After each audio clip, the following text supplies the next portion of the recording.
Chapter 2. Lesson 2. Why teach financial literacy? It's not how much money you make, it's how much money you keep. In 1990, Mike took over his father's empire and is, in fact, doing a better job than his dad did. We see each other once or twice a year on the golf course. He and his wife are wealthier than you can imagine.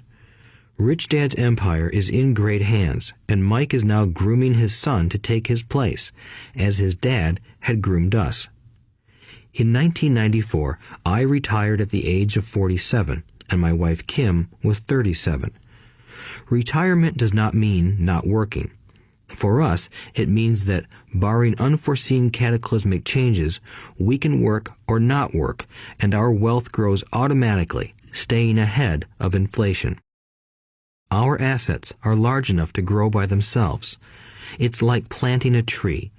You water it for years, and then one day it doesn't need you anymore. Its roots are implanted deep enough. Then the tree provides shade for your enjoyment. Mike chose to run the empire, and I chose to retire. Whenever I speak to groups of people, they often ask what I would recommend that they do. How do I get started? Is there a book you would recommend? What should I do to prepare my children? What is your secret to success? How do I make millions? Whenever I hear one of these questions, I'm reminded of the following story. The Richest Businessmen. In 1923, a group of our greatest leaders and richest businessmen held a meeting at the Edgewater Beach Hotel in Chicago. Among them were Charles Schwab, head of the largest independent steel company; Samuel Insull, president of the world's largest utility; Howard Hobson, head of the largest gas company; Ivar Kruger, president of International Match Company, one of the world's largest companies at that time; Leon Fraser, president of the Bank of International Settlements; Richard Whitney, president of the New York Stock Exchange; Arthur Cotton and Jesse Livermore, two of the biggest stock speculators; and Albert Fall, a member of President Harding's cabinet. 25 years later, 9 of these titans ended their lives as follows. Schwab died penniless after living for 5 years on borrowed money. Insull died broke in a foreign land, and Kruger and Cotton also died broke. Hobson went insane. Whitney and Albert Fall were released from prison, and Fraser and Livermore committed suicide. I doubt if anyone can say what really happened to these men. If you look at the date, 1923, it was just before the 1929 market crash and the Great Depression, which I suspect had a great impact on these men and their lives. The point is this. Today, we live in times of greater and faster change than these men did. I suspect there will be many booms and busts in the coming years that will parallel the ups and downs these men faced. I am concerned that too many people are too focused on money and not on their greatest wealth, their education. If people are prepared to be flexible, keep an open mind, and learn, they will grow richer and richer despite tough changes. If they think money will solve problems, they will have a rough ride. Intelligence solves problems and produces money. Money without financial intelligence is money soon gone. Most people fail to realize that in life, it's not how much money you make, it's how much money you keep. We've all heard stories of lottery winners who are poor, then suddenly rich, and then poor again. They win millions, yet are soon back where they started. Or stories of professional athletes who at the age of 24 are earning millions but are sleeping under a bridge 10 years later. I remember a story of a young basketball player who a year ago had millions. Today, at just 29, he claims his friends, attorney, and accountant took his money and he was forced to work at a car wash for minimum wage. He was fired from the car wash because he refused to take off his championship ring as he was wiping off the cars. His story made national news, and he is appealing his termination, claiming hardship and discrimination. He claims that the ring is all he has left, and if it was stripped away, he'll crumble. I know so many people who became instant millionaires, and while I am glad some people have become richer and richer, I caution them that in the long run, it's not how much money you make, it's how much you keep and how many generations you keep it. So when people ask, "Where do I get started?" or "Tell me how to get rich quick," they often are greatly disappointed with my answer. I simply say to them what my rich dad said to me when I was a little kid. If you want to be rich, you need to be financially literate. That idea was drummed into my head every time we were together. As I said, my educated dad stressed the importance of reading books, while my rich dad stressed the need to master financial literacy. If you are going to build the Empire State Building, the first thing you need to do is dig a deep hole and pour a strong foundation. If you are going to build a home in the suburbs, all you need to do is pour a 6-inch slab of concrete. Most people, in their drive to get rich, are trying to build an Empire State Building on a 6-inch slab. Our school system, created in the agrarian age, still believes in homes with no foundation. Dirt floors are still the rage. So kids graduate from school with virtually no financial foundation.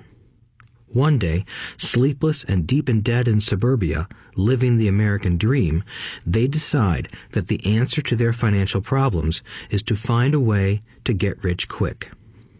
Construction on the skyscraper begins. It goes up quickly, and soon, instead of the Empire State Building, we have the Leaning Tower of suburbia. The sleepless nights return. As for Mike and me in our adult years, both of our choices were possible because we were taught to pour a strong financial foundation when we were just kids. Accounting is possibly the most confusing, boring subject in the world, but if you want to be rich long term, it could be the most important subject. For Rich Dad, the question was how to take a boring and confusing subject and teach it to kids. The answer he found was to make it simple by teaching it in pictures. My rich dad poured a strong financial foundation for Mike and me. Since we were just kids, he created a simple way to teach us. For years, he only drew pictures and used few words. Mike and I understood the simple drawings, the jargon, the movement of money, and then in later years, Rich Dad began adding numbers. Today, Mike has gone on to master much more complex and sophisticated accounting analysis because he had to in order to run his empire. I am not as sophisticated because my empire is smaller, yet we come from the same simple foundation. Over the following pages, we will discuss those same simple line drawings Mike's dad created for us. Though basic, those drawings helped guide two little boys in building great sums of wealth on a solid and deep foundation. Rule number 1. You must know the difference between an asset and a liability, and buy assets. If you want to be rich, this is all you need to know. It is rule number 1. It is the only rule. This may sound absurdly simple, but most people have no idea how profound this rule is. Most people struggle financially because they do not know the difference between an asset and a liability. Rich people acquire assets. The poor and middle class acquire liabilities that they think are assets, said Rich Dad. When Rich Dad explained this to Mike and me, we thought he was kidding. Here we were, nearly teenagers, and waiting for the secret to getting rich. And this was his answer. It was so simple that we stopped for a long time to think about it. "What is an asset?" asked Mike. "Don't worry right now," said Rich Dad. "Just let the idea sink in. If you can comprehend the simplicity, your life will have a plan and be financially easy. It is simple. That is why the idea is missed." "You mean all we need to know is what an asset is, acquire them, and we'll be rich?" I asked. Rich Dad nodded his head. "It's that simple." "If it's that simple, how come everyone is not rich?" I asked. Rich Dad smiled. because people do not know the difference between an asset and a liability. I remember asking, how could adults be so misguided? If it is that simple, if it is that important, why would everyone not want to find out? It took Rich Dad only a few minutes to explain what assets and liabilities were. As an adult, I have difficulty explaining it to other adults. The simplicity of the idea escapes them because they have been educated differently. They were taught by other educated professionals, such as bankers, accountants, real estate agents, financial planners, and so forth. The difficulty comes in asking adults to unlearn or become children again. An intelligent adult often feels it is demeaning to pay attention to simplistic definitions. Rich Dad believed in the KISS principle. Keep it simple, stupid, or keep it super simple. So he kept it simple for us, and that made our financial foundation strong. So what causes the confusion? How could something so simple be so screwed up? Why would someone buy an asset that was really a liability? The answer is found in basic education. We focus on the word literacy and not financial literacy. What defines something to be an asset or a liability are not words.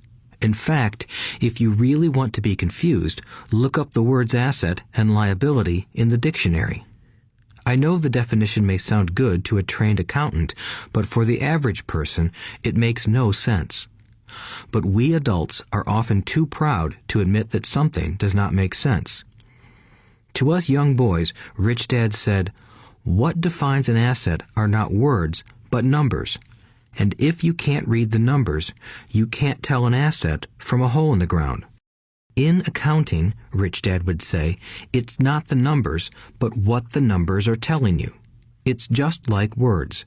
It's not the words, but the story the words are telling you.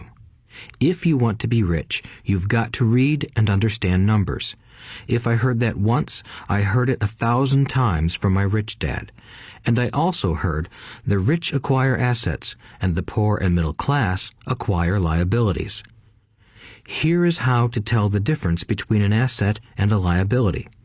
Most accountants and financial professionals do not agree with the definitions, but these simple drawings were the start of strong financial foundations for two young boys.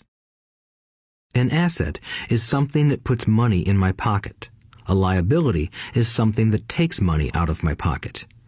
This is really all you need to know. If you want to be rich, simply spend your life buying assets. If you want to be poor or middle class, spend your life buying liabilities. Illiteracy, both in words and numbers, is the foundation of financial struggle. If people are having difficulties financially, there is something that they don't understand, either in words or numbers. The rich are rich because they are more literate in different areas than people who struggle financially.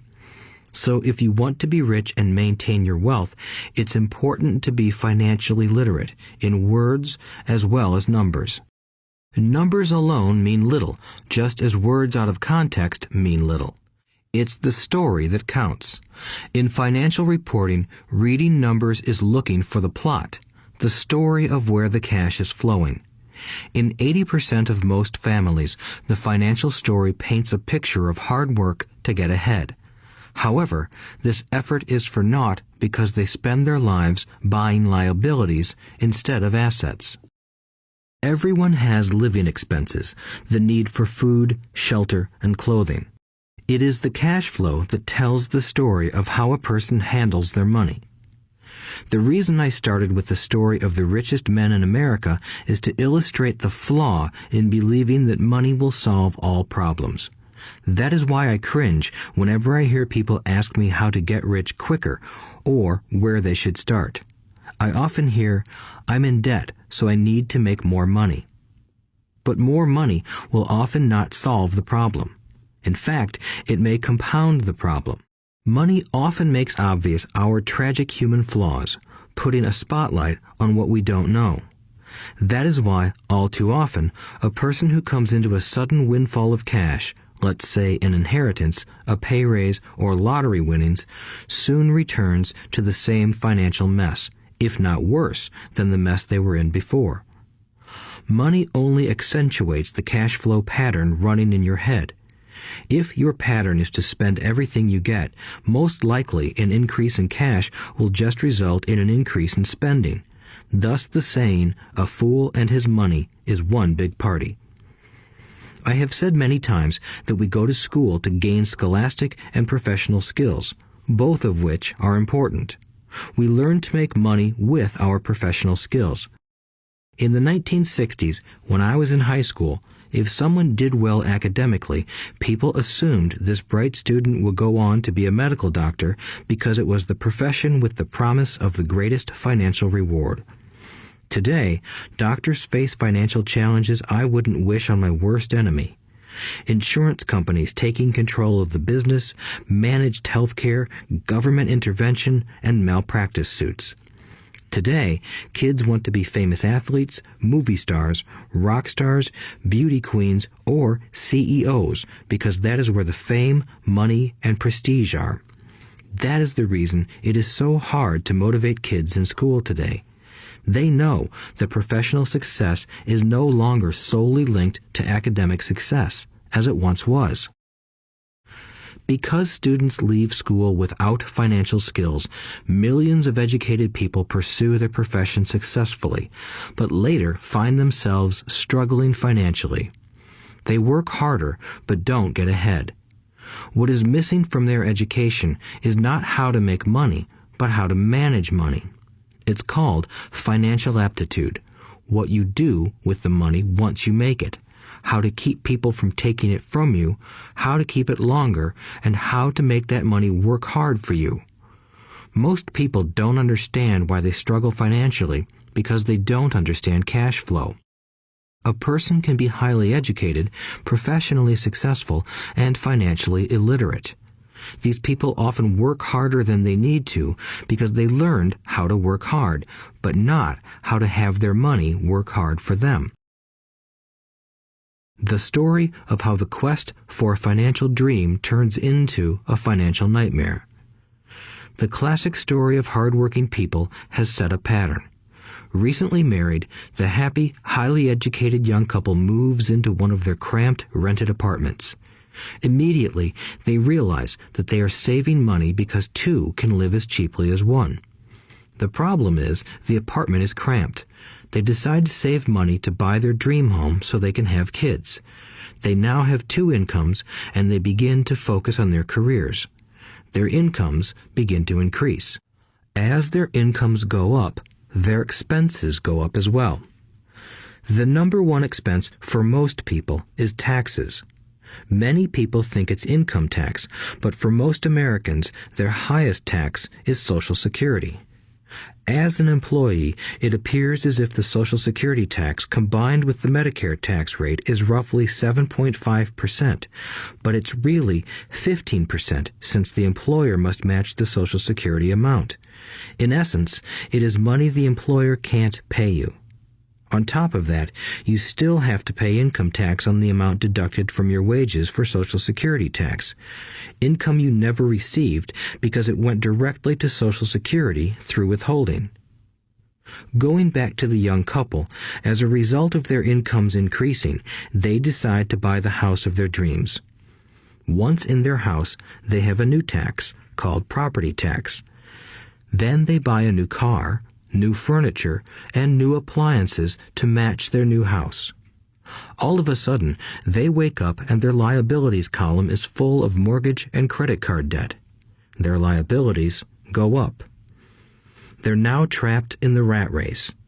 Pretty soon, a baby comes along and they work harder. The process repeats itself.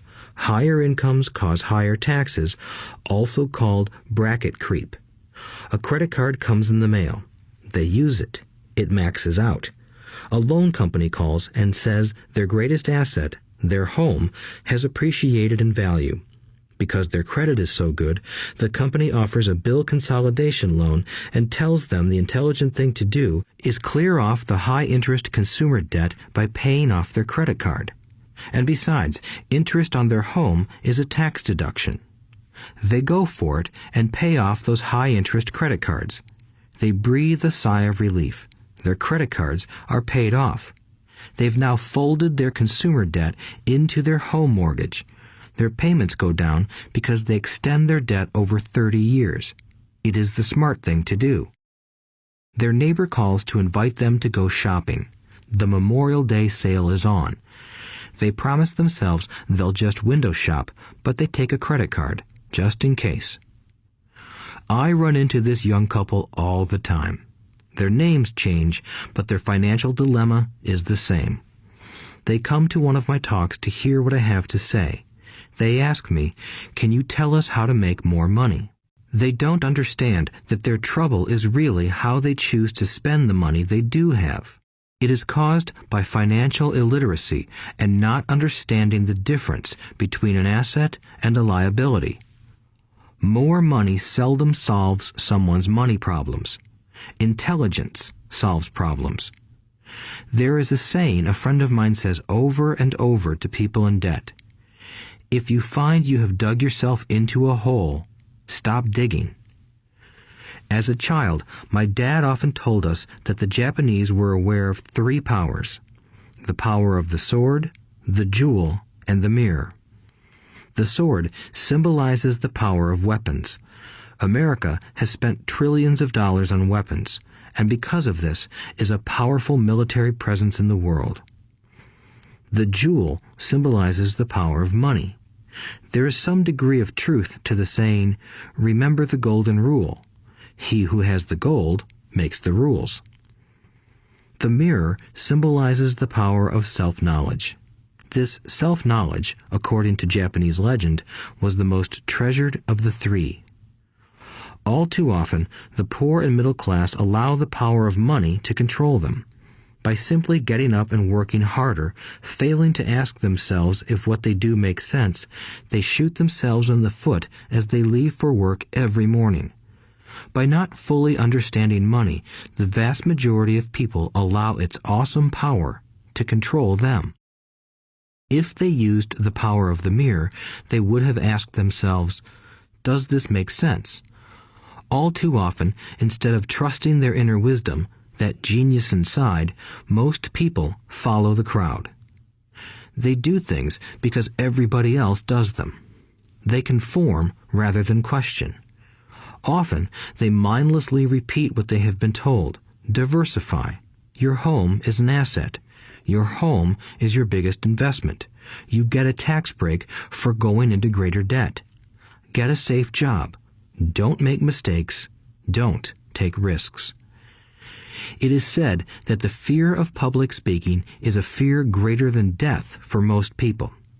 According to psychiatrists, the fear of public speaking is caused by the fear of ostracism, the fear of standing out, the fear of criticism, the fear of ridicule, and the fear of being an outcast. The fear of being different prevents most people from seeking new ways to solve their problems. That is why my educated dad said the Japanese valued the power of the mirror the most, for it is only when we look into it that we find truth. Fear is the main reason that people say, "Play it safe." That goes for anything, be it sports, relationships, careers, or money. It is that same fear, the fear of ostracism, that causes people to conform to, and not question, commonly accepted opinions or popular trends. Your home is an asset. Get a bill consolidation loan and get out of debt. Work harder. It's a promotion. Someday I'll be a vice president.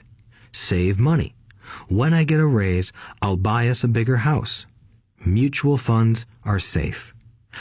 Many financial problems are caused by trying to keep up with the Joneses. Occasionally, we all need to look in the mirror and be true to our inner wisdom rather than our fears. By the time Mike and I were 16 years old, we began to have problems in school. We were not bad kids. We just began to separate from the crowd. We worked for Mike's dad after school and on weekends. Mike and I often spent hours after work just sitting at a table with his dad while he held meetings with his bankers, attorneys, accountants, brokers, investors, managers, and employees.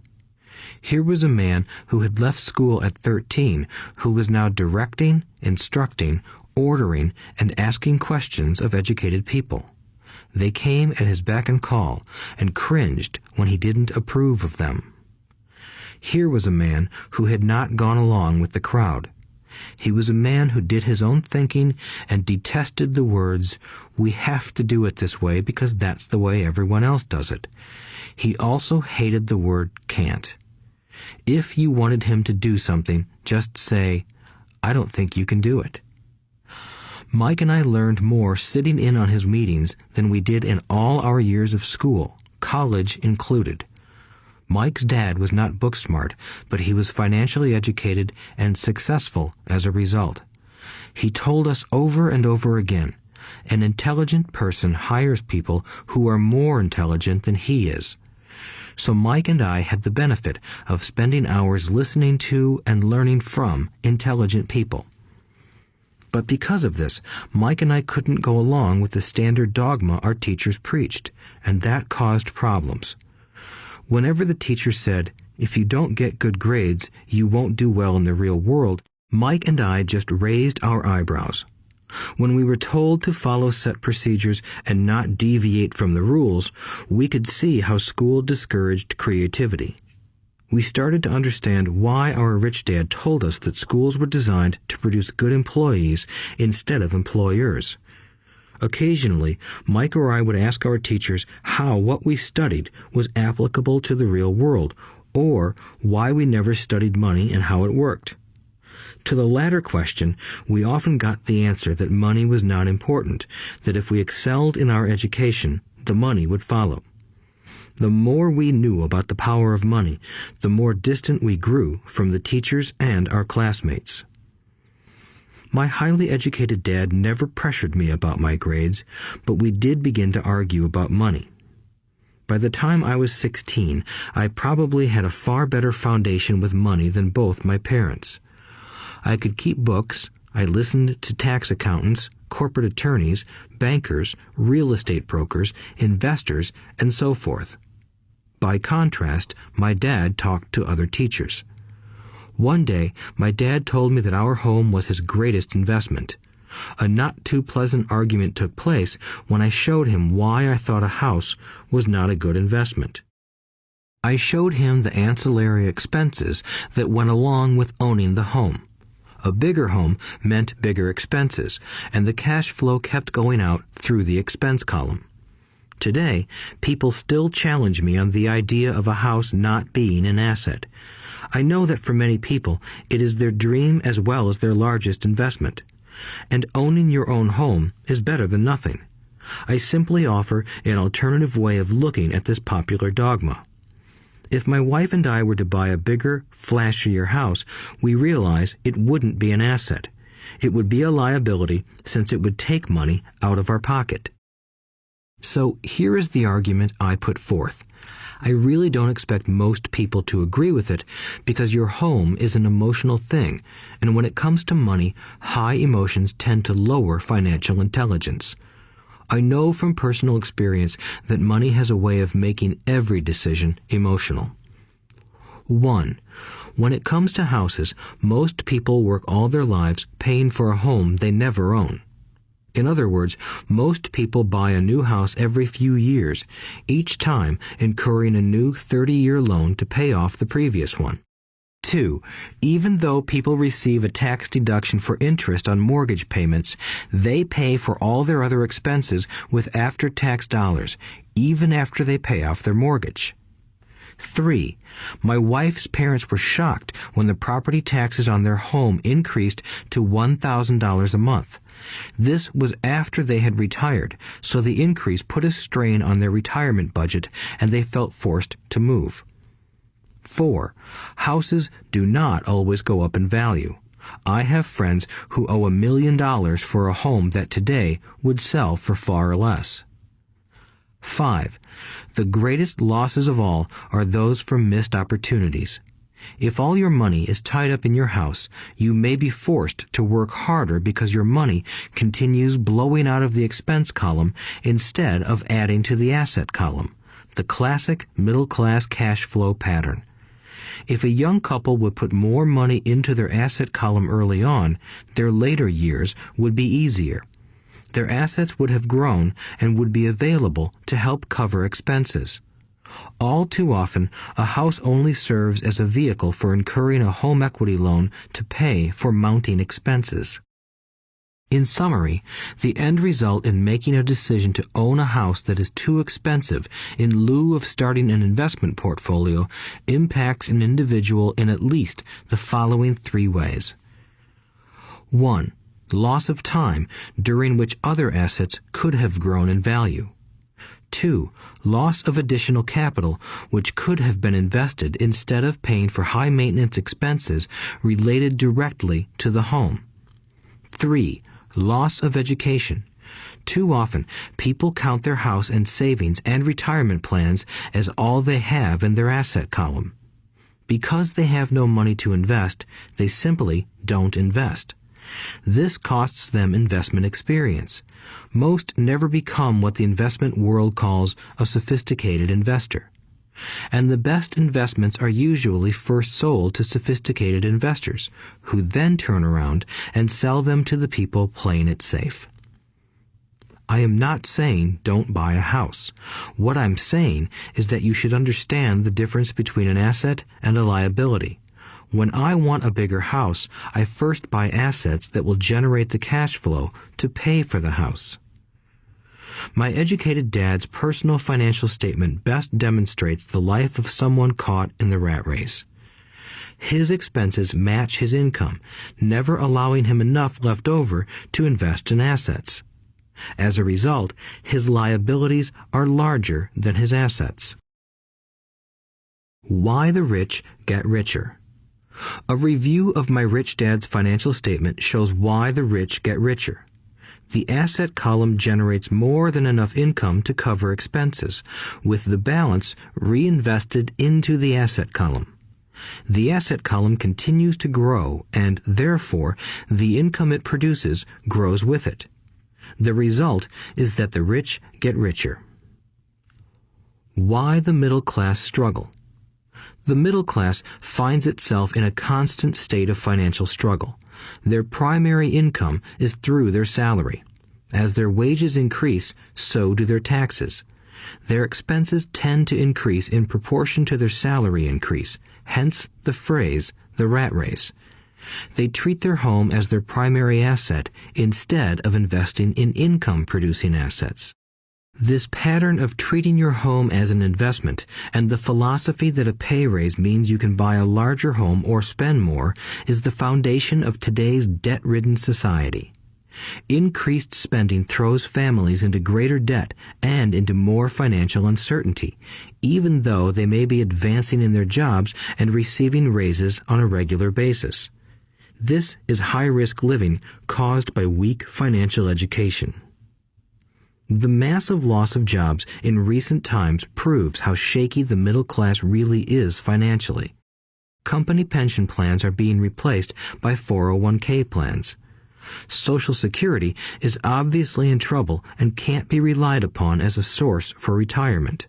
Panic has set in for the middle class. Today, mutual funds are popular because they supposedly represent safety. Average mutual fund buyers are too busy working to pay taxes and mortgages, save for their children's college, and pay off credit cards. They do not have time to study investing, so they rely on the expertise of the manager of a mutual fund. Also, because the mutual fund includes many different types of investments, they feel their money is safer because it is diversified. This educated middle class subscribes to the dogma put out by mutual fund brokers and financial planners. Play it safe, avoid risk. The real tragedy is that the lack of early financial education is what creates the risk faced by average middle class people. The reason they have to play it safe is because their financial positions are tenuous at best. Their balance sheets are not balanced. Instead, they are loaded with liabilities and have no real assets that generate income. Typically, their only source of income is their paycheck. Their livelihood becomes entirely dependent on their employer. So when genuine deals of a lifetime come along, these people can't take advantage of them because they are working so hard, are taxed to the max, and are loaded with debt. As I said at the start of this section, the most important rule is to know the difference between an asset and a liability. Once you understand the difference, concentrate your efforts on buying income-generating assets. That's the best way to get started on a path to becoming rich. Keep doing that and your asset column will grow. Keep liabilities and expenses down so more money is available to continue pouring into the asset column. Soon, the asset base will be so deep that you can afford to look at more speculative investments. Investments that may have returns of 100% to infinity. $5,000 investments that are soon turned into $1 million or more. Investments that the middle class calls too risky. The investment is not risky for the financially literate. As an employee who is also a homeowner, your working efforts are generally as follows. 1. You work for the company. Employees make their business owner or the shareholders rich, not themselves. Your efforts and success will help provide for the owner's success and retirement. 2. You work for the government. The government takes its share from your paycheck before you even see it. By working harder, you simply increase the amount of taxes taken by the government. Most people work from January to May just for the government. 3. You work for the bank. After taxes, your next largest expense is usually your mortgage and credit card debt. The problem with simply working harder is that each of these 3 levels takes a greater share of your increased efforts. You need to learn how to have your increased efforts benefit you and your family directly. Once you have decided to concentrate on minding your own business, focusing your efforts on acquiring assets instead of a bigger paycheck, how do you set your goals? Most people must keep their job and rely on their wages to fund their acquisition of assets. As their assets grow, how do they measure the extent of their success? When does someone know that they are rich, that they have wealth? As well as having my own definitions for assets and liabilities, I also have my own definition for wealth. Actually, I borrowed it from a man named R. Buckminster Fuller. Some call him a quack, and others call him a genius. Years ago, he got architects buzzing because he applied for a patent for something he called a geodesic dome. But in the application, Fuller also said something about wealth. It was pretty confusing at first, but after reading it, it began to make some sense.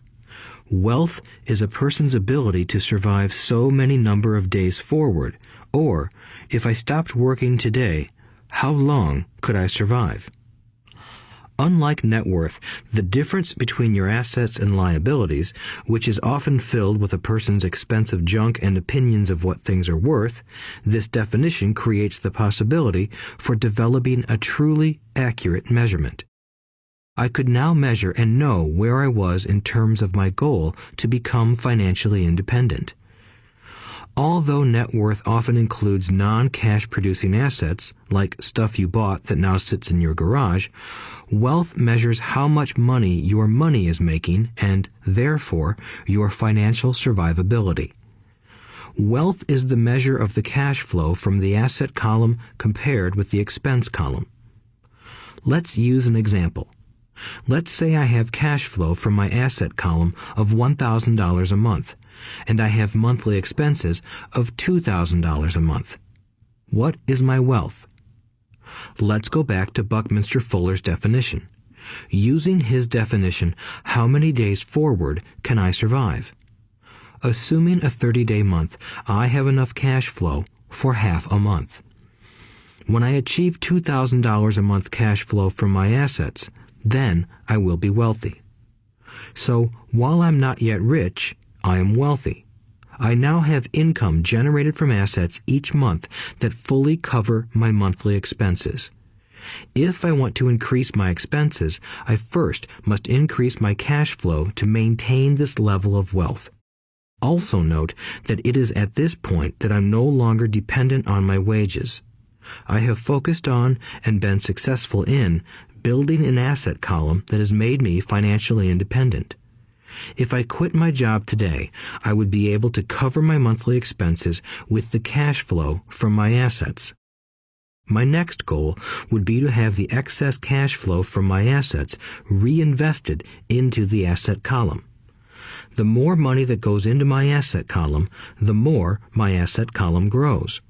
The more my assets grow, the more my cash flow grows. And as long as I keep my expenses less than the cash flow from these assets, I grow richer with more and more income from sources other than my physical labor.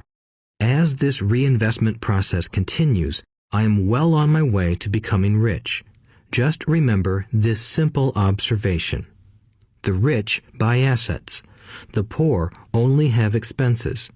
The middle class buy liabilities they think are assets. So how do I start minding my own business? What is the answer? Listen to the founder of McDonald's in the next chapter. Chapter 3. Lesson 3. Mind your own business. The rich focus on their asset columns while everyone else focuses on their income statements. In 1974, Ray Kroc, the founder of McDonald's, was asked to speak to the MBA class at the University of Texas at Austin. A friend of mine was a student in that MBA class. After a powerful and inspiring talk, the class adjourned and the students asked Ray if he would join them at their favorite hangout to have a few beers. Ray graciously accepted. "What business am I in?" Ray asked once the group had all their beers in hand. Everyone laughed, my friend said. Most of the MBA students thought Ray was just fooling around. No one answered, so Ray asked again. "What business do you think I'm in?" The students laughed again, and finally one brave soul yelled out, "Ray, who in the world doesn't know that you're in the hamburger business?" Ray chuckled. "That's what I thought you would say." He paused and then quickly added, "Ladies and gentlemen, I'm not in the hamburger business. My business is real estate." As my friend tells the story, Ray spent a good amount of time explaining his viewpoint. In his business plan, Ray knew that the primary business focus was to sell hamburger franchises, but what he never lost sight of was the location of each franchise. He knew that the land and its location were the most significant factors in the success of each franchise. Basically, the person who bought the franchise was also buying the real estate under the franchise for Ray Kroc's organization. Today, McDonald's is the largest single owner of real estate in the world, owning even more than the Catholic Church.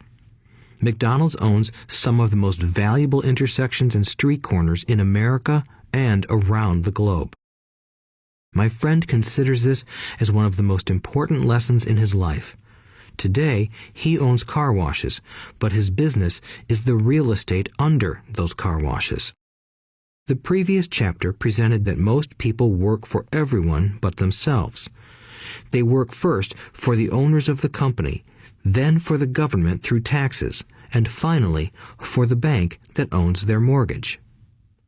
When I was a young boy, we did not have a McDonald's nearby. Yet my rich dad was responsible for teaching Mike and me the same lesson that Ray Kroc talked about at the University of Texas. It is secret number 3 of the rich. The secret is mind your own business. Financial struggle is often directly the result of people working all their lives for someone else.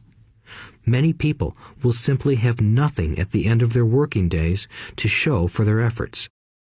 Our current educational system focuses on preparing today's youth to get good jobs by developing scholastic skills. Their lives will revolve around their wages or, as described earlier, their income column.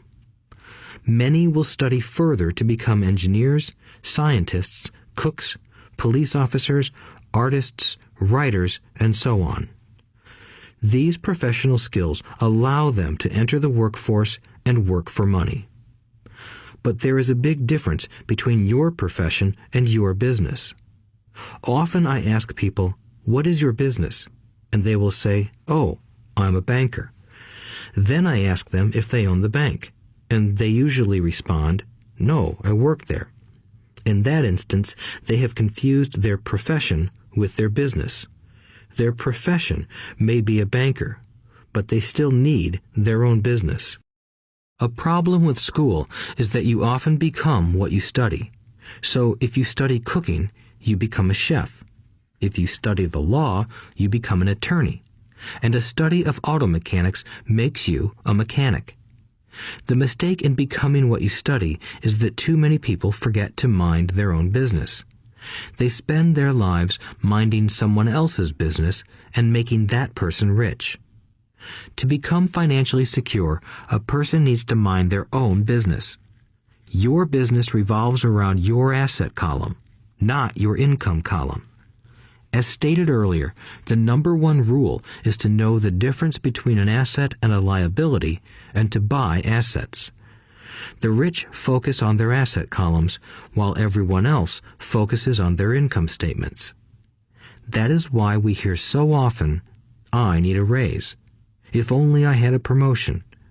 I am going back to school to get more training so I can get a better job. I am going to work overtime. Maybe I can get a second job." In some circles, these are sensible ideas, but you are still not minding your own business. These ideas all still focus on the income column and will only help a person become more financially secure if the additional money is used to purchase income-generating assets. The primary reason the majority of the poor and middle class are fiscally conservative, which means I can't afford to take risks, is that they have no financial foundation. They have to cling to their jobs and play it safe.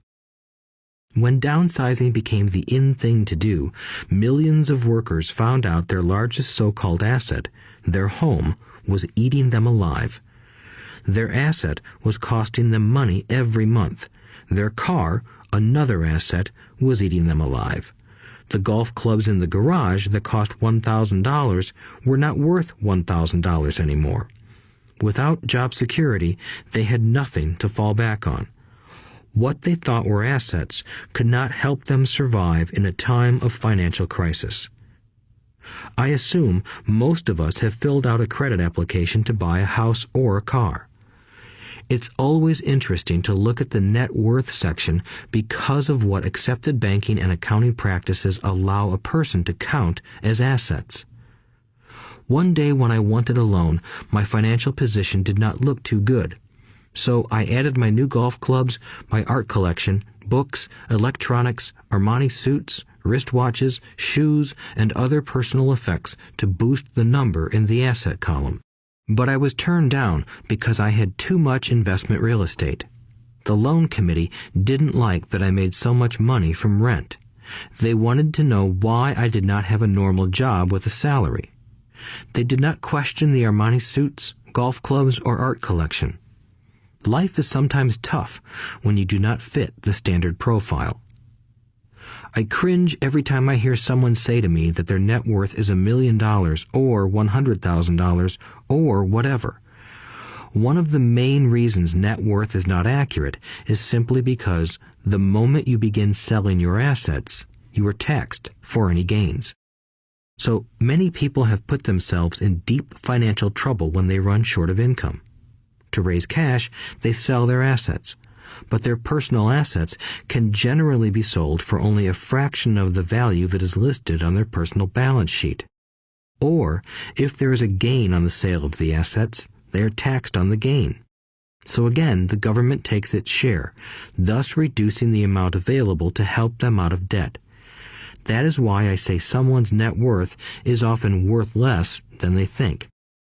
Start minding your own business. Keep your daytime job, but start buying real assets, not liabilities or personal effects that have no real value once you get them home. A new car loses nearly 25% of the price you pay for it the moment you drive it off the lot. It is not a true asset even if your banker lets you list it as one. My $400 new titanium driver was worth $150 the moment I teed off. Keep expenses low, reduce liabilities, and diligently build a base of solid assets. For young people who have not yet left home, it is important for parents to teach them the difference between an asset and a liability. Get them to start building a solid asset column before they leave home, get married, buy a house, have kids, and get stuck in a risky financial position, clinging to a job and buying everything on credit. I see so many young couples who get married and trap themselves into a lifestyle that will not let them get out of debt for most of their working years. For many people, just as the last child leaves home, the parents realize they have not adequately prepared for retirement and they begin to scramble to put some money away. Then their own parents become ill and they find themselves with new responsibilities. So what kind of assets am I suggesting that you or your children acquire? In my world, real assets fall into the following categories. Businesses that do not require my presence. I own them, but they are managed or run by other people. If I have to work there, it's not a business. It becomes my job. Stocks. Bonds. Income-generating real estate. Notes. IOUs. Royalties from intellectual property such as music, scripts, and patents. Anything else that has value, produces income, or appreciates, and has a ready market. As a young boy, my educated dad encouraged me to find a safe job, but my rich dad encouraged me to begin acquiring assets that I loved. If you don't love it, you won't take care of it. I collect real estate simply because I love buildings and land. I love shopping for them, and I could look at them all day long. When problems arise, the problems aren't so bad that it changes my love for real estate. For people who hate real estate, they shouldn't buy it. I also love stocks of small companies, especially startups, because I am an entrepreneur, not a corporate person. In my early years, I worked in large organizations such as Standard Oil of California, the U.S. Marine Corps, and Xerox Corporation. I enjoyed my time with those organizations and have fond memories, but I know deep down I am not a company man. I like starting companies, not running them. So my stock buys are usually of small companies. Sometimes I even start the company and take it public. Fortunes are made in new stock issues, and I love the game. Many people are afraid of small-cap companies and call them risky, and they are. But that risk is diminished if you love what the investment is, understand it, and know the game. With small companies, my investment strategy is to be out of the stock in a year. On the other hand, my real estate strategy is to start small and keep trading up for bigger properties, and, therefore, delay paying taxes on the gain. This allows the value to increase dramatically. I generally hold real estate less than 7 years. For years, even while I was with the Marine Corps and Xerox, I did what my rich dad recommended. I kept my day job, but I still minded my own business. I was active in my asset column trading real estate and small stocks. Rich Dad always stressed the importance of financial literacy. The better I was at understanding the accounting and cash management, the better I would be at analyzing investments and eventually starting and building my own company. I don't encourage anyone to start a company unless they really want to. Knowing what I know about running a company, I wouldn't wish that task on anyone. There are times when people can't find employment and starting a company seems like the best solution. But the odds are against success. 9 out of 10 companies fail in 5 years. Of those that survive the first 5 years, 9 out of every 10 of those eventually fail as well. So only if you really have the desire to own your own company do I recommend it. Otherwise, keep your day job and mind your own business. When I say mind your own business, I mean to build and keep your asset column strong. Once a dollar goes into it, never let it come out. Think of it this way. Once a dollar goes into your asset column, it becomes your employee. The best thing about money is that it works 24 hours a day and can work for generations. Keep your day job, be a great hard-working employee, but keep building that asset column. As your cash flow grows, you can indulge in some luxuries. An important distinction is that rich people buy luxuries last, while the poor and middle class tend to buy luxuries first. The poor and the middle class often buy luxury items like big houses, diamonds, furs, jewelry, or boats because they want to look rich. They look rich, but in reality they just get deeper in debt on credit. The old money people, the long-term rich, build their asset column first. Then the income generated from the asset column buys their luxuries. The poor and middle class buy luxuries with their own sweat, blood, and children's inheritance. A true luxury is a reward for investing in and developing a real asset. For example, when my wife Kim and I had extra money coming from our apartment houses, she went out and bought her Mercedes. It didn't take any extra work or risk on her part because the apartment house bought the car. She did, however, have to wait 4 years while the real estate investment portfolio grew and began generating enough extra cash flow to pay for the car. But the luxury, the Mercedes, was a true reward because she proved she knew how to grow her asset column. That car now means a lot more to her than simply another pretty car. It means she used her financial intelligence to afford it. Instead, most people impulsively go out and buy a new car or some other luxury on credit. They may feel bored and just want a new toy. Buying a luxury on credit often causes a person to eventually resent that luxury because the debt becomes a financial burden. After you've taken the time and invested in and built your own business, you are now ready to learn the biggest secret of the rich, the secret that puts the rich way ahead of the pack.